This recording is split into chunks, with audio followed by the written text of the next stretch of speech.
Yo, what is up? We are back on the test server 1.5 test server. This is the UDES 14.5 tier 8 regular tech tree Swedish medium tank.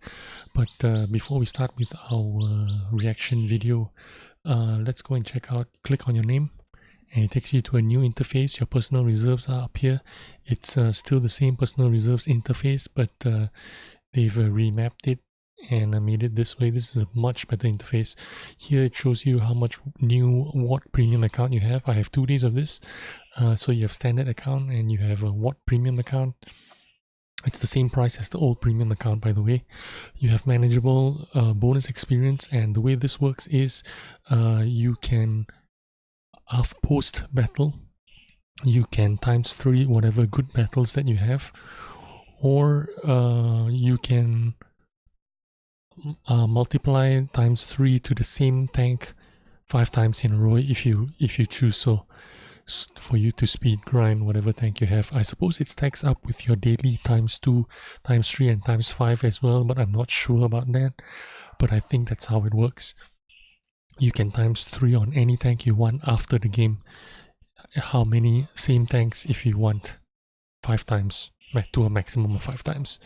Reserve stock is your credits that you earn. 10% of the total credits that you earn for every game goes to your reserve stock, and your reserve stock opens up at the end of the week. At the end of every week it opens up, and it will be added to your normal credits to a maximum of 750,000 credits. Premium missions, you get daily missions every day for this new premium account, and it's quite reasonable. Win a battle, 50,000 credits. You get ×3 for your crew, whatever. 25 bonds, pretty good. Exclude maps. I think within your regular account you get to exclude 1 map, and with Watt premium account you get to exclude 2 maps. For every 4 hours you can change the maps. So if, let's say, you're on a light tank session, just playing light tanks for 4 hours, you can exclude, let's say, Himmelsdorf and Ensk, and if you choose to exclude it, you can reset it again every 4 hours. So if you're going to play light tanks for 4 hours, you can exclude Himmelsdorf if you like, or Himmelsdorf and Ensk, or whatever you like. So that's how those work. Let's get on to the gameplay.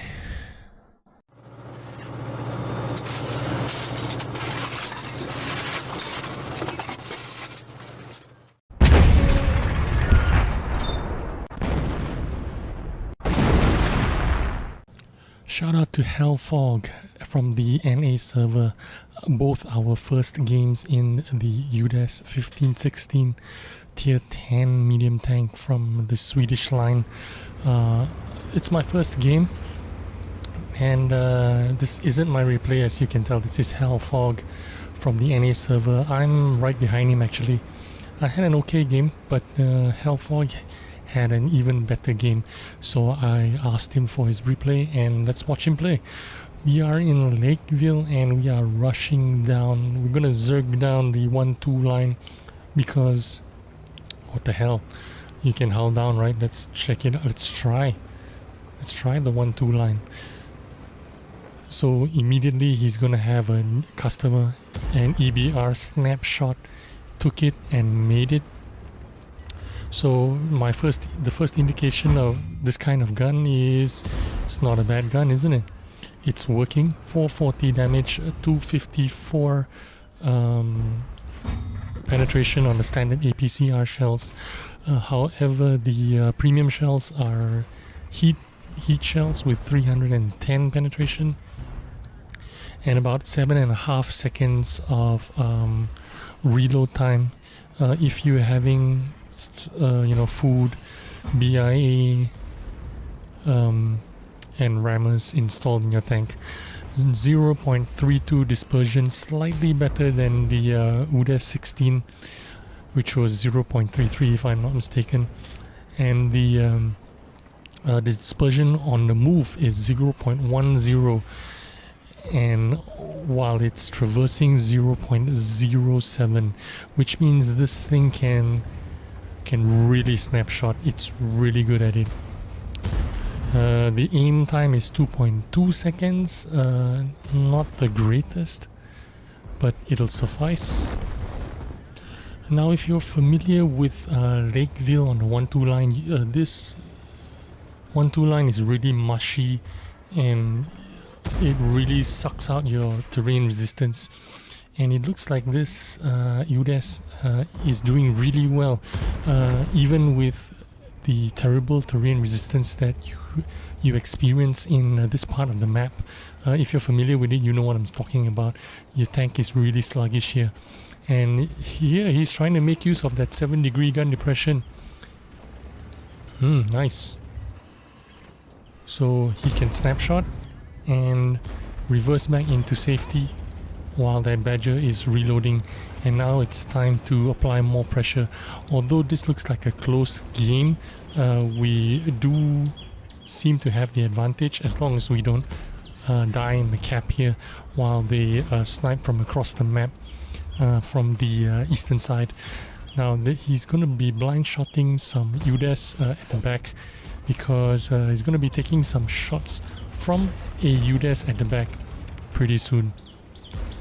So right now, applying more pressure here, he's going to eat a shot from that UDES over there, who is amazingly held down.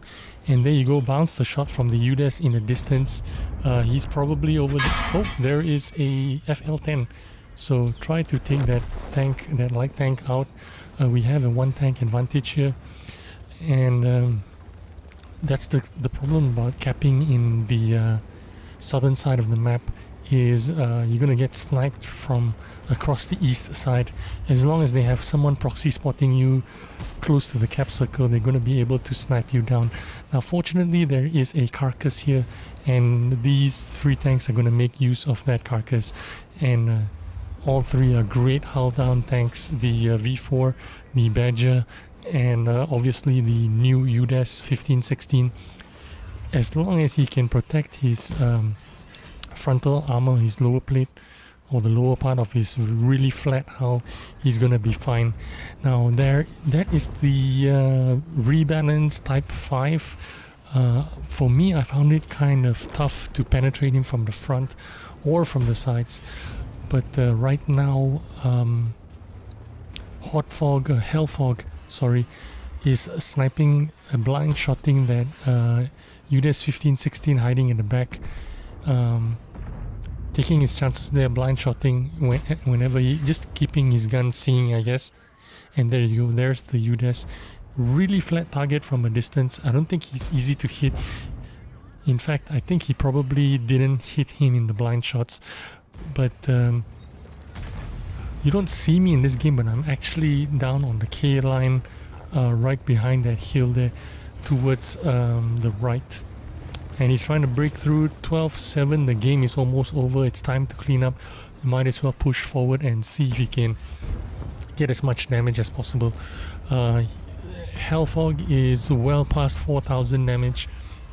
In fact, he's going to finish with over 5,000 damage, while I do about 2,000 plus, I don't know, 3,000 damage. I wasn't looking. It's my first game, so I really don't care.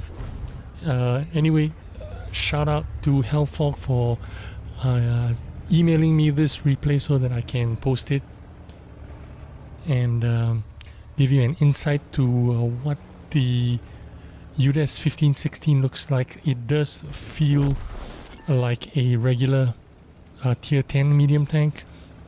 I'll be honest with you, it doesn't feel like it's super special, but it doesn't feel bad at the same time. Oh,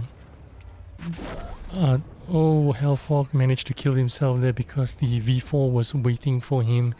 And the last part of the video, you're gonna see me coming into the screen here, finishing off that V4. I take a big hit for it, and this is me. I'm gonna go for his lower plate, no problems. There you go, penetrate him, and we are done. Not a fantastic game for me, but once again, my reaction is nothing too special, but nothing bad that I can say about this tank. The only thing is I don't really see the butt of the tank raising up so much when you are trying to like shoot down, when you're trying to get gun depression. So that's the only thing that's not like really super special to me, because I don't see it acting like a UDES tank destroyer where you see the hydraulics working. But anyway, still an okay tank for me. I'll have to do a follow-up video on it later on when I get more games under my belt. Thanks for watching. I hope you enjoyed that video and the first look at the UDES 1516 Tier 10 Swedish medium tank. I'll see you again soon. Bye bye.